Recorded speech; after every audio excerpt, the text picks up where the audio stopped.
अवैधरित्या गायींची वाहतूक करणाऱ्या ट्रकचा अमरावतीमध्ये भीषण अपघात झालाय। 24 गायी घेऊन जाणाऱ्या ट्रकने तब्बल 25 ते 30 वाहनांना धडक दिली। या अपघातात 3 गायी आणि 3 जणांचा मृत्यू झालाय, तर अनेक जण गंभीर जखमी झाले। मृतांमध्ये किशोर इंगळे, शिल्पा इंगळे आणि त्यांच्या 6 वर्षाच्या मुलाचा समावेश आहे। बुधवारी कत्तलीसाठी गायी घेऊन जाणाऱ्या ट्रकचा पोलीस पाठलाग करत होते।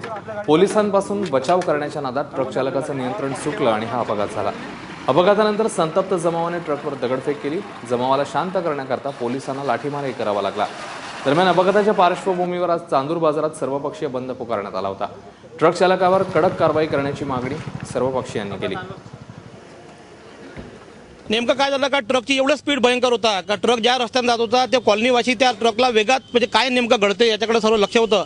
असं वाटलं का कुठेतरी एक अतिरेकी बसले आहे, कुठेतरी त्या ट्रकमध्ये काय आहे नेमकं घडलं नाही। अचानक तो खळवळी स्टँडवर जेव्हा गेला तेव्हा किशोर इंगळे तिकून गाडी एका साईडला लावत होते आणि आपण गाडीला हवा भरायची होती म्हणून थांबले। त्याचा परिवार गाडीमध्ये होता। अचानक त्या ट्रकने त्या स्पीड ब्रेकर उचलून अचानक त्या भरधाव ट्रकने त्याला त्या गाडीवर धडक मारली आणि त्या किशोर इंगळे यांचा परिवाराचा करुण झाला।